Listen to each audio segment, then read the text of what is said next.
La consultation à la PMI de Pire-Haine ne désemplit pas. Depuis plusieurs jours, les médecins voient affluer des mamans inquiètes. Lundi, il est retourné à la garderie, il n'avait plus rien. Et quand on l'a récupéré en fin de journée, ils nous ont dit qu'il avait encore fait de la diarrhée toute la journée, hier encore. Et du coup, ce matin, je préférais consulter. Fièvre, vomissements, diarrhée, refus de s'alimenter, l'épidémie de gastro est bien là, notamment chez les plus jeunes.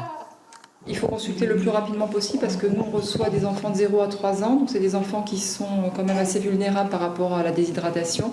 Donc, dès qu'ils commencent à avoir les premiers symptômes, il faut que les parents viennent consulter. Surtout si les bébés sont petits. Plus ils sont petits, plus il faut agir vite. Difficile pour l'instant de donner des chiffres, mais les premiers pics d'épidémie sont apparus. Le virus est bien identifié, très contagieux, il s'étend notamment dans les familles et les collectivités. Il convient effectivement de prendre toutes les précautions, de bien se laver les mains, surtout après être allé aux toilettes, de désinfecter les surfaces avec l'eau de Javel, donc les surfaces dans les sanitaires, les surfaces dans les lieux où on prépare les aliments, et puis d'éviter les contacts bien sûr avec les sujets malades. Outre ces rappels à l'hygiène, un petit tour à la pharmacie s'impose parfois. Les professionnels de santé ont prévu du stock. Pour les enfants en bas âge, il faut peut-être mieux passer vers le médecin.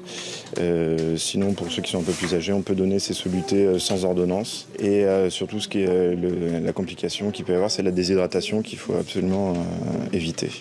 Quoi qu'il en soit, les consignes de prudence sont de mise pendant plusieurs semaines. On ignore en effet la durée exacte de vie et de contamination du virus.